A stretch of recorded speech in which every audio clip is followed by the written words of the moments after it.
네, 안녕하세요. 자, 세력주를 이야기할 때 이 세력들은 글로벌 세력주가 가장 강력하거든요, 사실. 국내 세력주도 있어요. 근데 많지는 않아요. 왜냐면 하면 걸리니까. 그렇죠. 뭐 라더견 사태라든지 뭐 최근에 또 조사 들어가는 국내 세력주들도 있더라고요.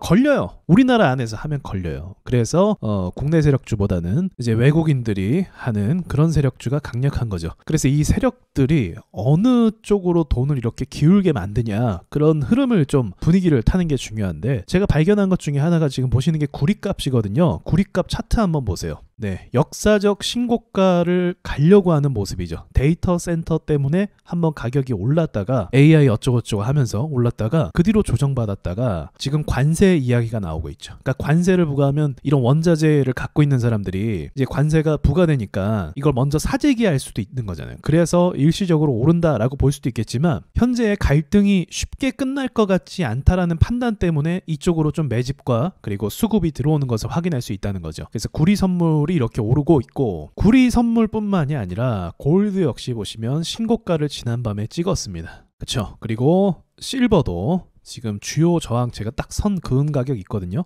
여기를 돌파해서 올리는 모습을 볼 수가 있어요. 그러니까 분위기가 이해가 되시죠? 지금 신고가를 다 앞두고 있고, 관세 전쟁 때문에 먼저 사재기를 하고 있고, 그리고 시세가 이제 상승 초입이라고 볼 수 있는, 그러니까 돌파하면 초입이 되는 거죠. 물론 이제 골드는 오른 지 꽤 됐지만 그래도 여기서 돌파하고 얼마 안 머물렀습니다. 그러니까 이게 계속 올라가 있으면 뭐 할 말이 없지만 여기까지만 딱 올라가고 잠깐 쉬고 있는 템포란 말이죠. 그러니까 상승 초입이다 이렇게 볼 수도 있는 거죠. 더군다나 금 같은 경우는 중국에서 많이 매입을 하고 있죠. 자, 이런 관점 그대로 가지고 와서 국내 주식의 어떤 종목과 섹터에 관심을 가질 수 있냐, 그건 바로 철강 쪽이라고 볼 수 있습니다. 제가 한번 그런 말 한 적 있어요. 철강 쪽 섹터는 진짜 더러워요. 움직임이, 와, 이거 움직임 진짜, 이거 뒷골 잡게 하는 움직임 많이 나오거든요. 하이스틸도 보세요. 오르락 내리락 오르락 내리락 오르락 내리락, 이 열받는단 말이죠. 그리고 지금 제가 보고 있는 것 중에 철강 쪽이 넥스틸이 아무래도 약간 대장기질을 가지고 있거든요. 신규 상장했다가 수급이 지금 가장 좋아요.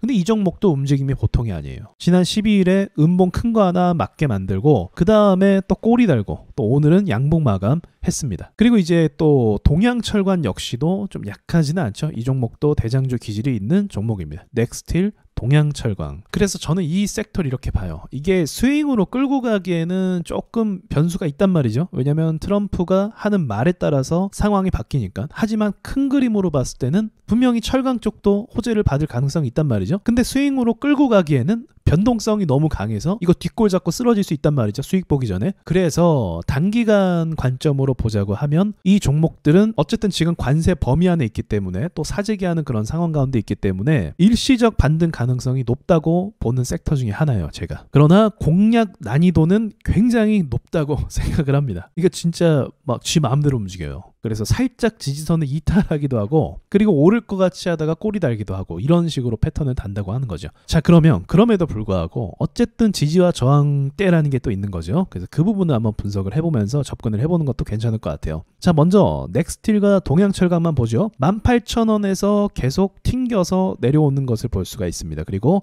18,000원 가고 싶어서 양봉 마감한 것처럼 보이는 이런 상황이에요. 이제 오늘 밤 사이에 또 뭐 관세 어쩌고저쩌고 이야기가 나온다면 내일 갭을 띄울 가능성도 있고, 또는 관세에 대한 이야기가 좀 사그러든다고 하면 이게 음봉으로 또 이제 조정을 받을 가능성도 있겠죠. 그래서 이럴 때는 작은 박스권을 긋고 대응할 필요가 있다고 봅니다. 그러니까 여기겠죠. 꼬리는 여기겠지만 또 바닥을 잡고 올라온 건 이 부분이겠죠. 그래서 간단하게 심플하게 15,000원, 18,000원 이 구간이 중요하다 이렇게 볼 수 있는 거예요. 또 하나 체크해야 될 게 뭐냐면, 개미가 많이 탔을까, 그것도 고민해야 되거든요. 자, 보시죠. 개미들이 많이 탔을까, 그걸 어떻게 보냐면, 이건 좀 어려운데, 이건 단타라는 사람들은 좀 이해할 수 있겠는데, 또 차트를 어느 정도 많이 봐야 감각적인 거거든요, 사실은. 먼저 이런 모양 있죠. 시초에 반짝하고 또 상한가 가면서 기습적으로 올리는 경우, 여기서는 개인들이 많이 못 사요. 그리고 만약에 다음날 상한가 만들고 반짝 이렇게 오르다가 뭐 이렇게 흘러갔다고 하면 여기서도 개인들이 많이 안 사요. 자, 근데 문제가 다음날이죠. 이때부터 보시면 여기서부터 거래를 발생시키면서 계속 상승을 만들어냅니다. 자, 여기서 잠깐 1파동, 2파동 있죠. 1파동, 2파동. 이러면 개미가 많이 사요. 왜냐하면 자 보여드릴게요. 왜 여기서 많이 사는지. 자 어때요? 어떻습니까? 차트 보기에 기가 막히죠? 이쁘죠? 아름답죠? 이러면 많이 사요. 이러면 많이 사요. 보기 좋아 보이고 파동이 2번 나오면 많이 삽니다. 그래서 거래 대금도 보시면 분봉으로 봤을 때 적지 않은 금액이 치고 올라왔기 때문에 적지 않은 투자자가 이 종목에 돈을 투입했을 것이다 라고 생각합니다. 보면 중간에 여기까지 개인 투자자들이 많이 들어왔을 것 같은데 중간에 단기 과열이 있네요. 단기 과열에서는 투자자들이 던지게 됩니다. 그래서 단기 과열은 높은 확률로 다음날 단기 과열이 딱 시작하는 순간부터 사람들이 매도를 해요. 왜냐하면 답답하니까 종목 갈아타거든요. 그래서 단기 과열은 항상 부정적이다 이렇게 볼 수 있어요.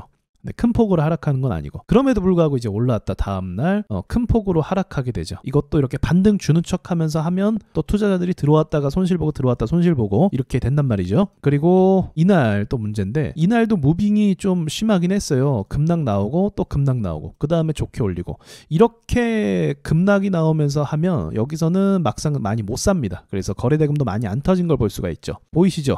여기와 여기의 차이점, 그쵸? 여기는 막 흔드니까 매수하기 두려운 거예요. 근데 여기는 거침없이 이쁘게 가주니까 돈들이 잘 들어오고 이런 차이점이 있다고 봐요. 그래서 중간에 단기 과열도 있고 그리고 13일 날은 더럽게 흔들었고 그 다음 오늘도 마찬가지로 좀 많이 흔들었고 제 생각엔 개인들이 좀 많이 털리지 않았을까 생각을 합니다. 물론 여기서 사서 아무 생각 없이 갖고 있는 사람들은 이도저도 아니라서 들고 있을 수 있거든요. 하지만 좀 신경 쓴 사람들은 이거를 못 들고 있을 가능성이 크다. 이 섹터가 그만큼 더럽게 흔드는 섹터다라고 볼 수 있어요. 그래서 개미를 털었기 때문에 또 상대적으로 좀 가벼운 주가가 아닐까 생각을 해요. 판단을 해요. 그러나 올라간다 해도 쉽게 가주진 않을 거예요. 또 오르는 척하다 주저앉고 옆으로 가다 오르고 이런 식으로 또 올라갈 게 뻔하단 말이죠. 그러니까 대응을 한번 잘 해보세요. 개미는 일단 좀 많이 털린 것 같아요. 자, 동양철과는 어떻습니까?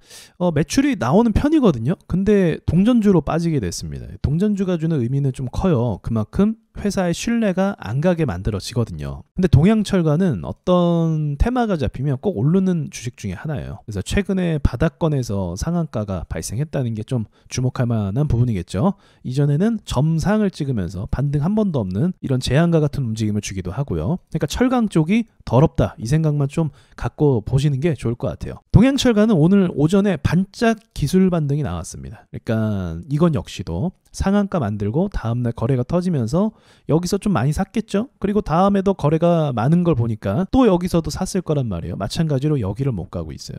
가격으로 따지면 1110원이니까 1100원이라고 가정을 해보죠. 자, 밑에는 지지선을 어디를 받을 수 있을까요? 지지선을 비빌 데가 없네요. 일봉상으로 체크해볼까? 네, 딱히 체크가 될 만한 곳이 없습니다. 그래서 이게 하염없이 이렇게 빠진 거예요. 뭔가 받아줄 곳이 있으면, 매물대가 있으면 좋은데 여기도 갭을 띄우면서 구멍이 뚫렸잖아요. 그래서 여기가 호가가 비어있기 때문에 이렇게 한 번 더 떨어진 거고, 시장이 안 좋아서 한 번 더 주저앉았고, 또 워낙에 호가가 약하다 보니까 이렇게 주저앉은 그림을 볼 수가 있어요. 그런데 이제 오늘에서야 반등이 나왔다는 거죠.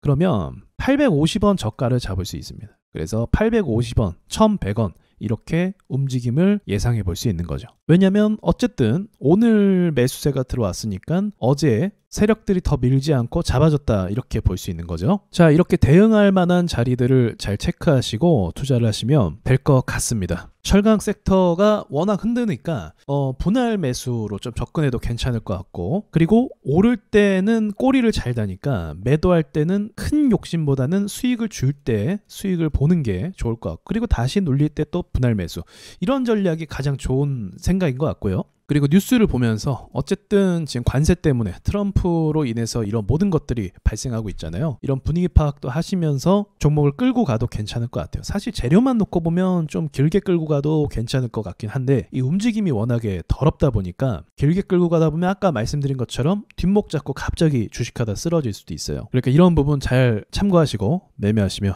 좋겠습니다. 여기까지 말씀드리고 마칠게요.